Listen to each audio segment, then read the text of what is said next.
आपको Candy Crush ये game के बारे में जरूर पता होगा। Candy Crush is earning more than $3.1 million each day. हर दिन वो लोग $3.1 मिलियन कमा रहे हैं सिर्फ एक्स्ट्रा लाइफ बेच के। टैक्स रिटर्न आता है, हमें बड़ी खुशी होता है, लेकिन खुशी होने का कोई रीजन नहीं है। यहाँ पे जो पैसा आपको वापस किया जाता है वो आपका ही पैसा है। एक बार सोच के देखिए, लास्ट टाइम कब आपको कोई एक इन्वेस्टमेंट से 41% का रिटर्न मिला था। नमस्कार दोस्तों, मेरा नाम है शांतनु, आप देख रहे हैं नेक्स्ट जेन मनी और आज के इस वीडियो में मैं आपके साथ शेयर करने वाला हूं 6 ऐसा टिप्स जिससे आप ज्यादा से ज्यादा सेव कर सकते हो। We are living in a world of marketing जहां पे हर कंपनी कुछ ना कुछ आपको सेल करना चाहता है।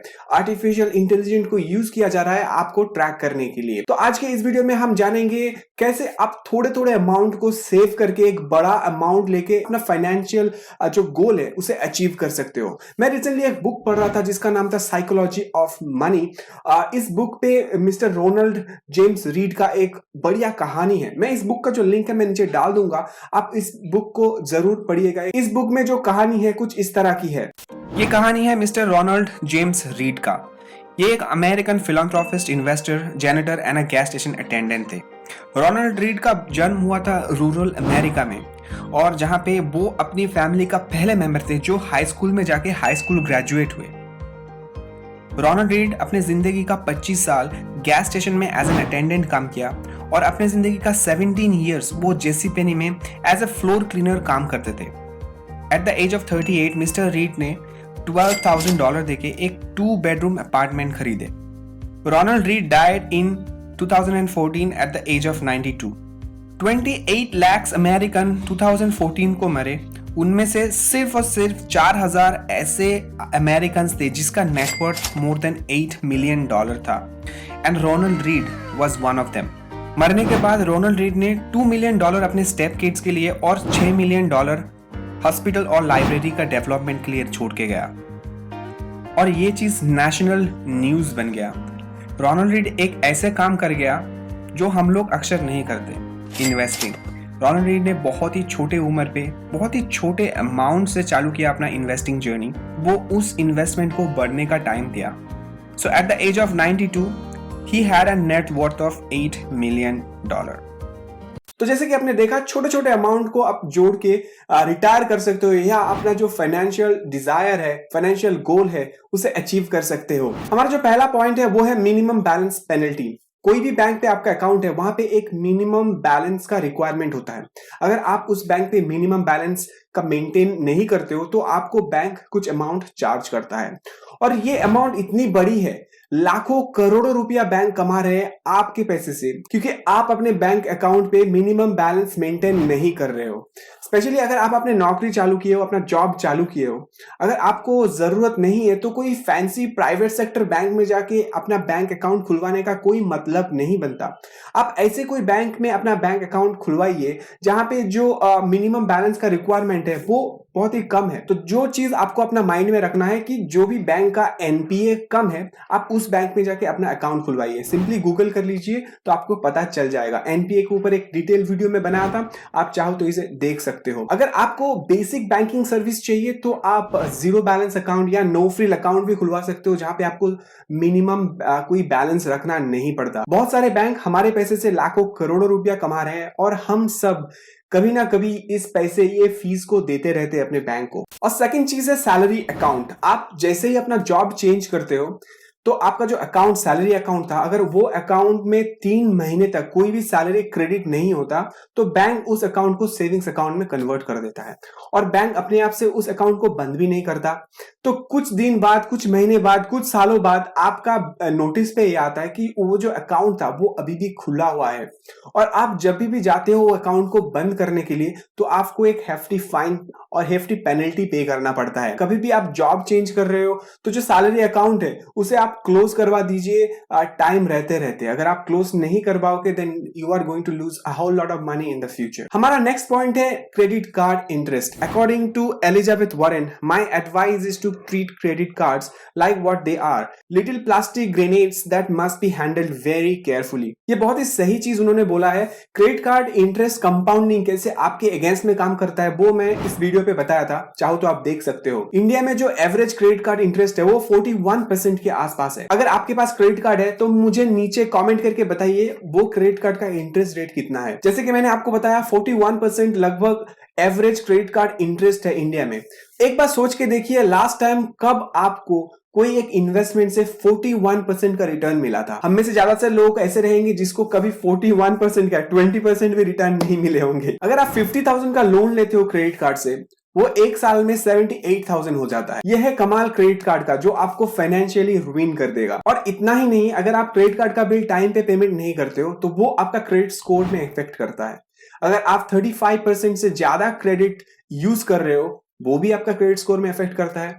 और क्रेडिट स्कोर में इफेक्ट होने का मतलब है इन फ्यूचर अगर आपको घर चाहिए, गाड़ी चाहिए या कोई इमरजेंसी में कोई लोन चाहिए, तो तब बैंक आपको लोन देने में तैयार नहीं होगा। तो इसीलिए क्रेडिट कार्ड को बहुत ही सावधानी से ट्रीट कीजिए।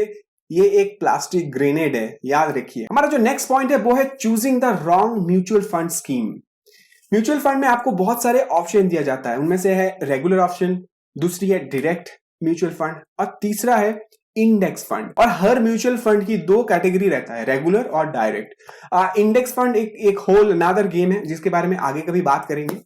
अगर आप रेगुलर म्यूचुअल फंड को लेते हो जहां पे एक्सपेंस रेशियो होता है 2% के आसपास, और डायरेक्ट म्यूचुअल फंड में जो एक्सपेंस रेशियो है वो 1% के आसपास रहता है। अभी एक चार्ट और एग्जांपल से देखते हैं कि ये जो regular mutual fund, direct mutual fund और जो इंडेक्स फंड है, ये तीनों कैसे आपका रिटर्न को इफेक्ट करता है। अगर आप 10,000 रुपया इन्वेस्ट करते हो एक साल के लिए विथ 10% इंटरेस्ट, आपका टोटल अर्निंग होता है 11,000 रुपीज। जैसे कि आपको पहले बताया था, रेगुलर स्कीम में 2% आपको एक्सपेंस रेशियो या एक्सपेंस कॉस्ट देना पड़ता है, तो वो कॉस्ट होता है 200 रुपीज। तो आपका एक्चुअल रिटर्न होता है 10,800।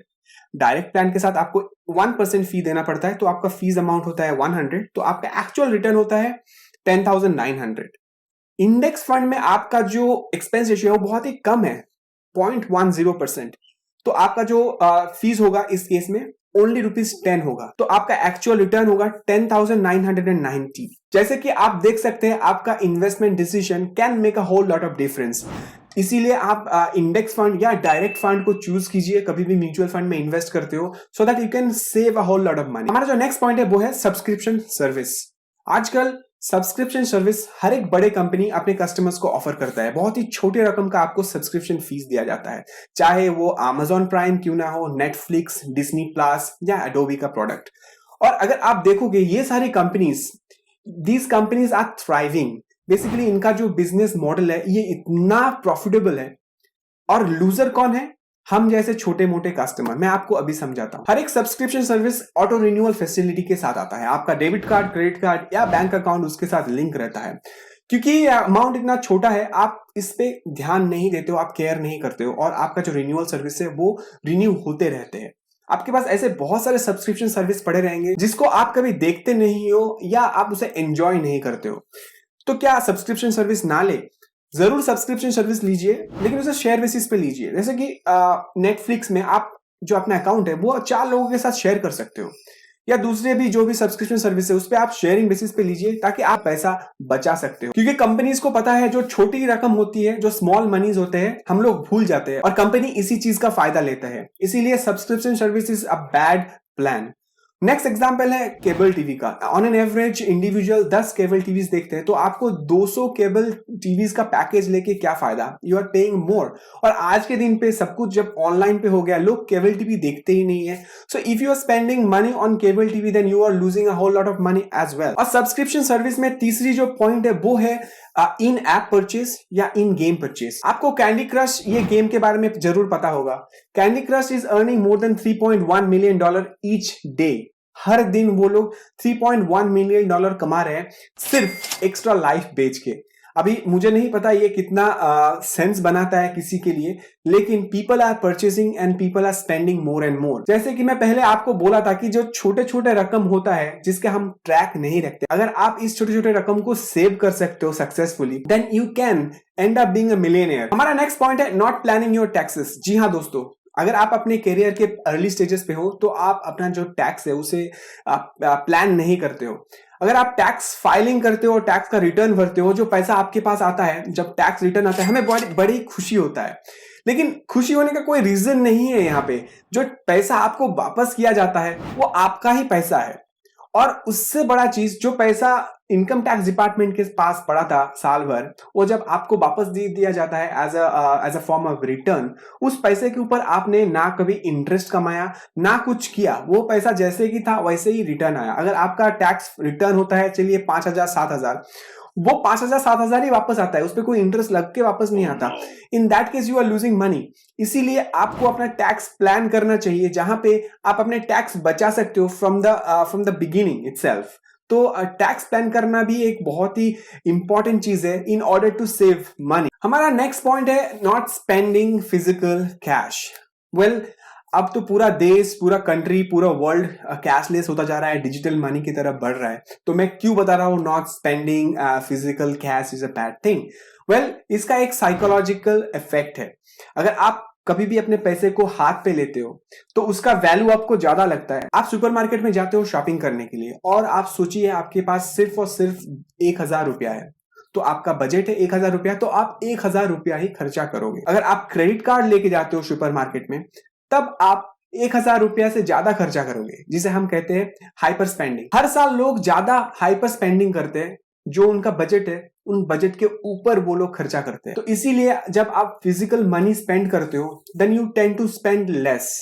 लेकिन हाँ, इसका एक डाउन साइड भी है, फिजिकल मनी का कोई ट्रैक नहीं होता, क्योंकि आपको पता नहीं एग्जैक्टली अगर आपके पास कोई रिटर्न रिकॉर्ड नहीं है। क्योंकि डिजिटल ट्रांजैक्शन में क्या होता है, 5 साल 7 साल पहले का भी ट्रांजैक्शन आप निकाल के देख सकते हो।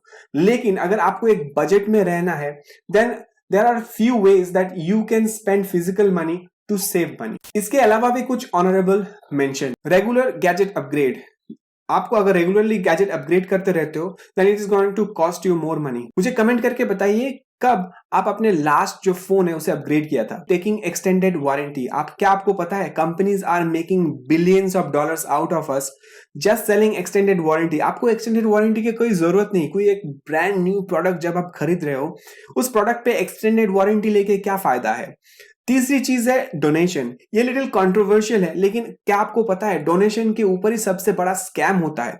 आप कभी भी अपना पैसा जब डोनेट करते हो कोई ऑर्गेनाइजेशन में, उस पैसे का 90% जाता है उस ऑर्गेनाइजेशन में जो लोग काम कर रहे हैं उनके सैलरी के हिसाब से, और एंड यूजर को सिर्फ और सिर्फ 10% मिलता है।